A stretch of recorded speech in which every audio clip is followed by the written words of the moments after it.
श्री शिवाय नमस्तुभ्यम। महाराज बुधवार को अष्टमी पड़ रही है, दुर्वाष्टमी, और बुधवार के दिन पड़ रही है, बहुत कम पड़ती है।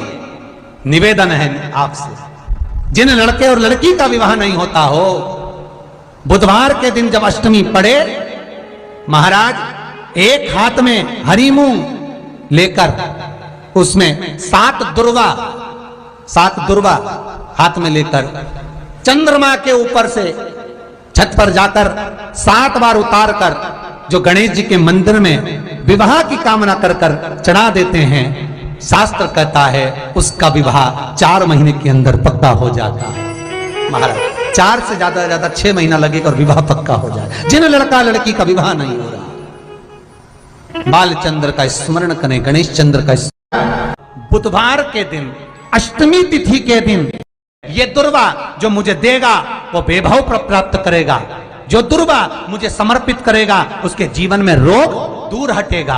शंकर भगवान कहते हैं गणेश, ये दुर्वा बुधवार के दिन अष्टमी तिथि के दिन, जो अष्टमी बुधवार इस बार पड़ रहा है, उस दिन समर्पित गणेश जी महाराज ने कश्यप ऋषि से बुधवार के दिन अगर अष्टमी पड़ जाए, ऐसी कोई बीमारी नहीं जिसका इलाज ना हो पाए, करिए।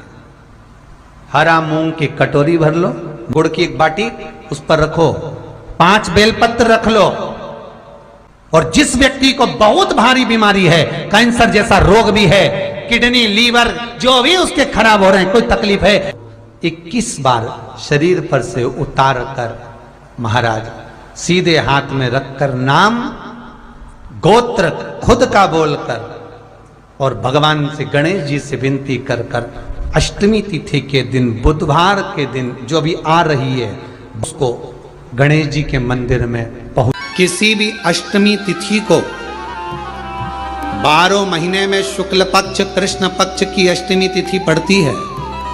यदि किसी भी अष्टमी तिथि को अगर किसी ने नियम बनाया 5 अष्टमी का, 8 अष्टमी का, 7 अष्टमी का, एक कनेर का पुष्प शिवजी के शिवलिंग को समर्पित करना, अशोक सुंदरी के स्पर्श करना, और जो जलाधारी होती है, जैसे ये शिवलिंग है, ये जलाधारी है, तो पहले शिवलिंग पर स्पर्श, फिर अशोक सुंदरी का स्पर्श, फिर जलाधारी पर कनेर का पुष्प शिव जी की ओर मुख कर कर, अर्थात जैसे मानो ये कनेर का पुष्प है, तो ऐसा शिवलिंग का स्पर्श करते हुए जलाधारी पर जो समर्पित करता है, भगवान शंकर उसके मन की कामना को पूर्ण जरूर करते हैं। एक कनेर का पुष्प।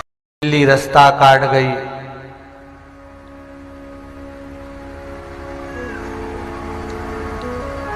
अब जिससे पूछे वो एक ही बात बोलता है, बिल्ली रास्ता काट जाए तो रास्ता बदल दो, अब जाना उधर ही है तो क्या करे। अरे भैया, भविष्य पुराण के अंतर्गत लिखा हुआ है कि बिल्ली राहु का प्रतीक है। आप किसी रास्ते से के लिए जा रहे हो, किसी काम के लिए जा रहे हो, राहु अगर सामने से निकल कर भी चले गया तो भय उत्पन्न ना करिए, दिमाग में टेंशन लेकर गाड़ी ड्राइव ना करिए कि बिल्ली रास्ता काट गई, बिल्ली रास्ता काट गई, बिल्ली रास्ता काट गई, तो मैं इनका काट के चले जाए। बिल्ली राहु का प्रतीक है।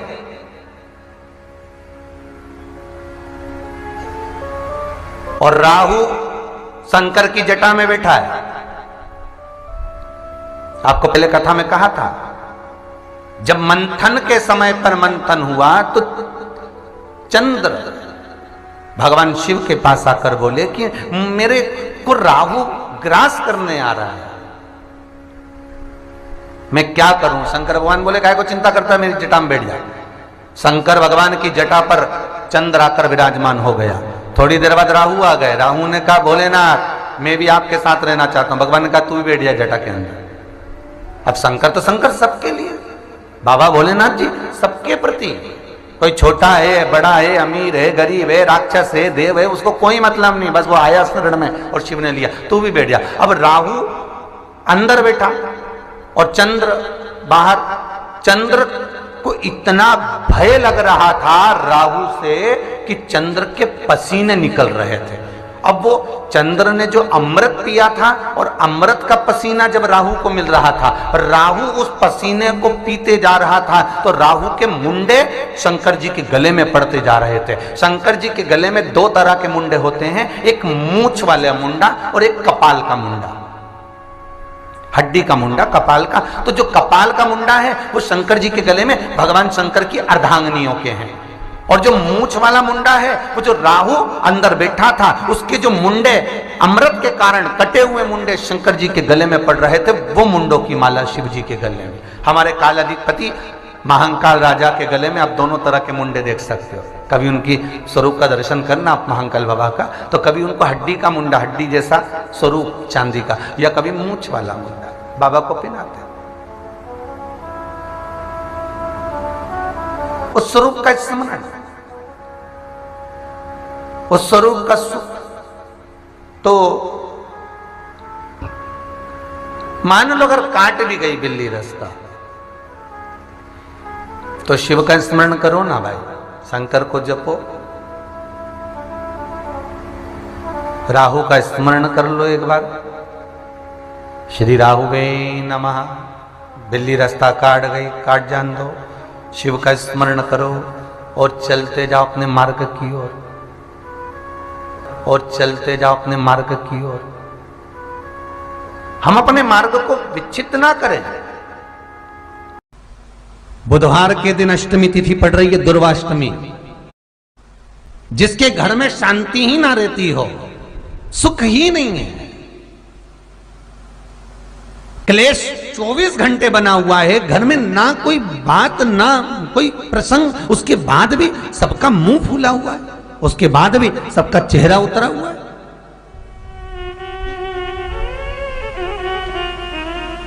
जिस घर में सुख और शांति ये दोनों चीजें नहीं हैं, वो निवेदन है लाल वस्त्र में लाल फूल रखकर उसमें थोड़ा धना, धना जानते हो, वो खड़ा धना आता है, धना पाउडर नहीं, धना, हरा धना, और 5 गोल सुपारी, जो गोल सुपारी होती है पूजन वाली सुपारी, 5 पूजन वाली सुपारी, 5 बेलपत्र इस लाल वस्त्र में रखकर घर के मध्य भाग में पूरे घर का केंद्र बिंदु मिला लो, पूरे घर का नाभि कोण मिला लो, पूरे घर का नाभि स्थल, मध्य स्थल मिलाकर वहां पटे पर रखकर कुंकू चावल से पूजन कर उस पर 3 बार पानी को फेर कर भगवान श्री गणेश जी महाराज के मंदिर में बिना बोले जो रखकर आ जाता है, उसके घर में कभी क्लेश नहीं होता, सुख और शांति ये दोनों प्रवेश कर जाती है। बुधवार की अष्टमी के दिन महाराज भगवान शंकर का शिवलिंग बेलपत्री के पेड़ के नीचे बनाना, साथ में गोबर के विनायक बनाना, गोबर का गणेश, और गोबर का गणेश बनाकर एक छोटी सी पिंडी जैसी माता जगदम्बा के लिए एक ढेली रख देना गोबर की, महाराज मिट्टी या गोबर की। इन तीनों स्वरूप का पूजन आप करना बड़े प्रेम से, चंदन चंदन आदि अक्षत पुष्प समर्पित कर कच्चा दूध तीनों पर चढ़ाना, दही तीनों पर चढ़ाना, शहद तीनों पर चढ़ाना, घी तीनों पर चढ़ाना, शक्कर तीनों पर चढ़ाना। पूजन कर कर एक इतना बड़ा लाल वस्त्र, लाल वस्त्र, उस लाल वस्त्र पर अपने हाथ के छापे बनाकर कामना कर कर कि हम पति पत्नी में कभी झगड़ा ना हो, प्रेम बढ़े, क्लेश ना हो, आनंद बढ़े, छापे लगाकर उस वस्त्र से उन मूर्तियों को ढाक देना। पूजन कर कर घी का दिया लगाकर ढाक दीजिए। 108 चावल के दाने लेकर एक एक चावल का दाना अपनी कामना कर कर उस वस्त्र पर डाल दीजिए। वस्त्र का चावल अपने ऊपर बाद में छिड़क लीजिए। मूर्तियों का पूजन कर फिर वापस पूजन कर कर विसर्जन कर दीजिए। अगर अदालत में केस भी चल रहा होगा तलाक तक का, तो भी प्रेम बढ़ सकता है और आपका जीवन सुखमय हो सकता है, आनंदित हो सकता है। कोई पैसे नहीं दे रहा, अवश्य करें। कोई धन नहीं लौटा रहा, अवश्य करें। कहीं किसी कंपनी में आपका पैसा उलझ गया है, नहीं मिल रहा है, अवश्य करें, मिलेगा फल।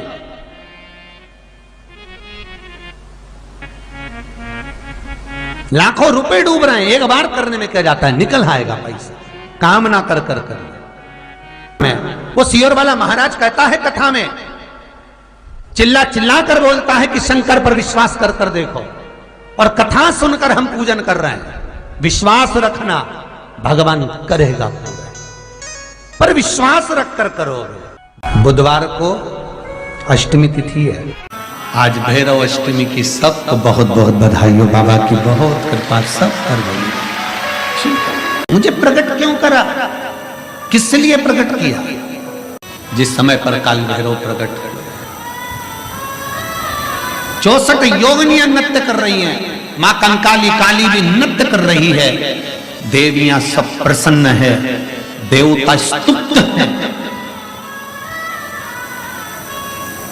और शंकर भगवान मंद मंद मुस्कुराते हुए काल भैरव को प्रकट करते हुए कहते हैं, काल भैरव पूछता है मेरे को प्रकट करने का कारण क्या है, क्यों प्रकट किया, किस लिए? काशी वाले कहते हैं कि काल भैरव काशी के कोतवाल हैं, पर शिव महापुराण की कथा कहती है कि काल भैरव केवल काशी के कोतवाल नहीं, काल भैरव पूरी भारत की भूमि, पूरे विश्व के कोतवाल है, पूरे विश्व के। मृत्यु लोक में जो जन्म लेता है, शास्त्र कहता है, हमारे शास्त्र वर्णन करते हैं, ब्रह्मा ब्रह्म लोक में विराजमान है, भगवान विष्णु वैकुंठ लोक में विराजमान है, भगवान शंकर मृत्यु लोक में विराजमान है। भगवान शंकर अपने नेत्र बंद कर कर बैठे रहते हैं। मां सती ने, माता पार्वती ने शंकर भगवान से पूछा था इस काल भैरव को क्या केवल ब्रह्मा जी को मारने के लिए, ब्रह्मा जी का सिर काटने के लिए प्रकट करा आपने? क्या इस काल भैरव को केवल अंधकासुर के वध के लिए प्रकट करा तुमने? क्या इस काल भैरव को केवल दुष्टों के संहार के लिए प्रकट करा आपने? शंकर भगवान कहते हैं नहीं पार्वती, ब्रह्मा का सिर तो मैं भी काट सकता था, अंधकासुर को तो मैं भी मार सकता था, पर काल भैरव को मैंने इन दुष्टों के संहार के लिए प्रकट नहीं करा है। पार्वती, जब मैं नेत्र बंद कर कर बैठूंगा तब साधना में लीन रहूंगा, मृत्यु लोक से कोई अपने प्राणों को त्याग कर जब जाएगा तो मेरा काल भैरव उसकी हाजिरी बजाता हुआ आगे आगे चलकर बताएगा कि इसने शिव को एक लोटा उसमें घी मिला। जिन बच्चों के नयन कमजोर हो, बच्चों के नयन कमजोर हो गए हो, चश्मा चढ़ रहा हो, चश्मा लग रहा हो, उन बच्चों के लिए भी भैरव मंदिर में तेल का दिया लगाकर उसकी काजल बनाकर काल भैरव का स्मरण कर कर उसमें घी मिलाकर भैरव बाबा के नयन बिंदु को लगाकर वही काजल बच्चों की आंख में लगाना प्रारंभ कर दीजिए।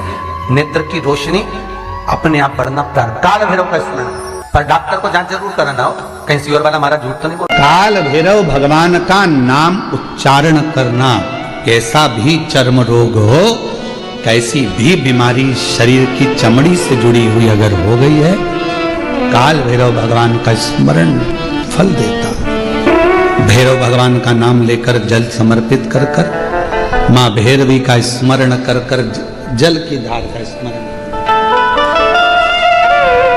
शिव शंकर, यह शिवलिंग है, यह जलाधारी है। जब जल चढ़ाएं दक्षिण में खड़े होंगे, जहां पानी बहता है वो उत्तर में जाता है। शिव जी का जो पानी है वो बहकर कहां जाता है? उत्तर में। तो जहां से पानी बहता है उसके ठीक विपरीत में खड़े होकर बैठकर आप शिव जी को यहां जल चढ़ाएं। ओम भैरवाय नमः, शिव भैरव का नाम लेकर जल समर्पित करें। मां भैरवी का नाम लेकर यहीं से जल की धार यहां चढ़े। जो जलाधारी है गोल चौकोर, जो भी जलाधारी आपके पास के मंदिर में, वहां भैरवी का, मां भैरवी का नाम लेकर, पहले बाबा का भैरव शिव का नाम लेकर यहां, और माँ भैरवी का नाम लेकर यहाँ जल समर्पित करें। जो जल चढ़ता है उसी जल का प्रोक्षण अपने शरीर पर करें या थोड़ा सा झेल कर लाकर उसको पूरे जहाँ जहाँ तकलीफ है पूरे शरीर में लगाना प्रारंभ करें। डॉक्टर की दवाई भी खाते रहें, इलाज भी कराते रहें और साथ में ये बाबा भैरव का नाम भी लेते रहें, आराम लगेगा, होगा। शिव तत्व की प्राप्ति का सुख है। भगवान भैरवनाथ का स्मरण, लोग कहें कि कई लोग कहते हैं शंकर जी अलग हैं, भैरव अलग हैं, कोई कहता है शिव अलग हैं, भैरव अलग हैं, कोई कहता है जगत जननी दुर्गा अलग है, भैरवी अलग। ना ना ना नहीं, ये व्यर्थ की बातों में आप मत पड़िए। शिव महापुराण, हमारी बात पर भरोसा नहीं तो शिव महापुराण की कथा लेकर आओ, गीता प्रेस गोरखपुर की, और शिव महापुराण की कथा को हिंदी में अपने घर में रहकर जब फुर्सत मिले तब पढ़ो तो आपको ज्ञात हो जाएगा कि भैरव अलग नहीं है, शंकर का एक रूप काल भैरव के रूप में। हनुमान जी कौन है? शिव का। हम हनुमान जी को अलग नहीं मान सकते। शंकर ही हनुमान है और हनुमान ही शंकर है, दोनों में कोई भेद नहीं। हम उसको अलग नहीं मान सकते। दुनिया भले भेद करे वो अपनी जगह पर हमारी व्यासपीठ ये भेद करना नहीं सिखाती। हमारी व्यासपीठ तो कहती है राम ही शिव है, शिव ही राम है, दत्त ही शिव है, शिव ही दत्त, कृष्ण ही शिव है, शिव ही विष्णु ही शिव है, शिव ही विष्णु, सब एक में नजर आ रहा है। और सारे तीर्थ धाम आपके चरणों में, हे भोलेनाथ प्रणाम आपके चरणों में। शिव के अंतर्गत सब समान, सारा। यहां शिव से अलग कुछ नहीं। जब ब्रह्मा जी झूठ बोल दिए,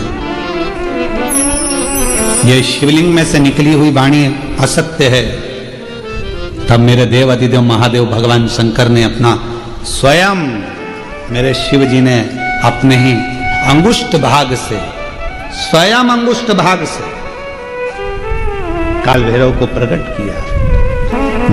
जितना रुद्राक्ष में बल होता है, शिव जी के नयन अश्रु से प्रकट हुआ रुद्राक्ष, वैसा की वैसा ही बल काल भैरव में होता है, भैरव में होता है, बटुक भैरव में होता है, वैसा की जैसे। शादी नहीं हो रही है, बहुत समय से लगन देख रहे हो, शादी नहीं हो रही, बहुत समय से परेशान हो गए कि विवाह ही नहीं हो रहा, हम तो टेंशन में पड़ गए, लड़की 28 साल 30 साल का लड़का हो गया, विवाह नहीं हो रहा। कुछ मत करो, अष्टमी तिथि आए तो अशोक सुंदरी वाली जो जगह है वहां पर हल्दी की 7 बिंदियां लगा दो, लड़का लड़की का हाथ उस बिंदी पर रखवा दो, उसका नाम गोत्र बोलो, उसी हल्दी में उसके हाथ पीला करवा दो और पीपल के पेड़ पर उस हाथ के 5 छापे पड़वा दो, 3 महीने में विवाह पक्का हो जाता है। काल भैरव का आदर, सम्मान, सत्कार सभी देवताओं ने किया।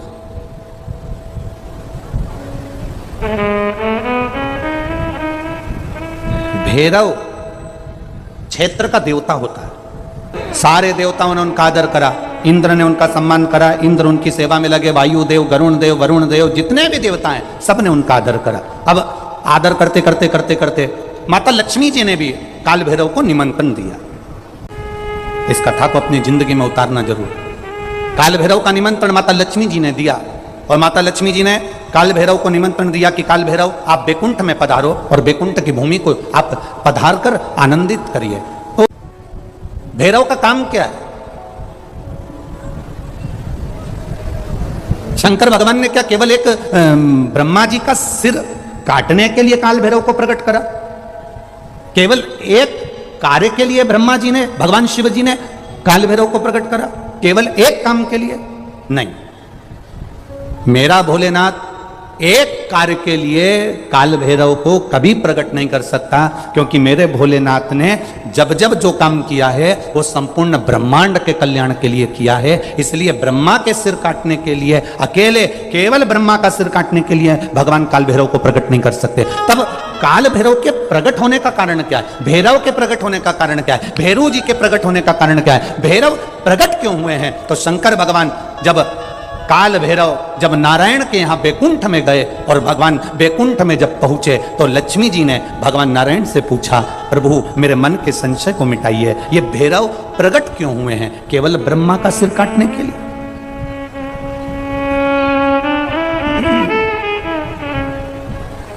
क्या ये ब्रह्मा जी का सिर काटने के लिए प्रकट हुए? आखिर भैरव प्रकट क्यों हुए? केवल एक ब्रह्मा का सिर काटने के लिए? भगवान विष्णु ने कहा नहीं, केवल ब्रह्मा का सिर काटने के लिए काल भैरव नहीं प्रकटे। लक्ष्मी सुनो, आज मैं तुम्हें सुनाता हूं काल भैरव भगवान शंकर ने क्यों प्रकट करा। उसका कारण केवल एक है।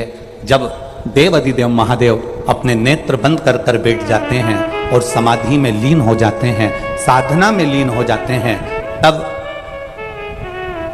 काल भैरव का दायित्व बढ़ जाता है। भैरव का दायित्व बढ़ जाता है।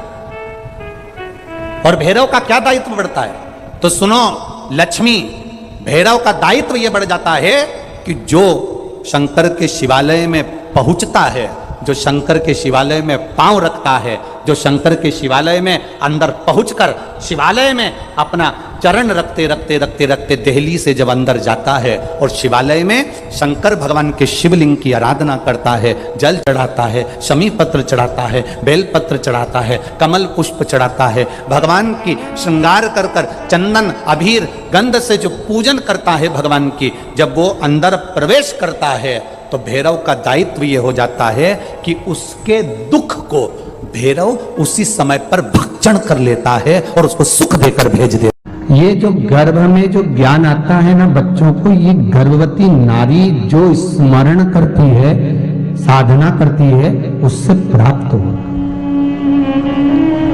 प्रहलाद की कथा देख लीजिए। गर्भ का ज्ञान, प्रथम ज्ञान। अब आज के जमाने में तो डॉक्टर कह देते हैं बेड रेस्ट, टीवी के सामने बैठे रहो, दिन भर नाटक देखते रहो, तो औलाद भी ऐसी पैदा हुई 24 घंटा नाटक करे। गोदी में रहे तो चुप रहे, नीचे सुला दो तो पे पे करे, ऐसी औलाद पैदा।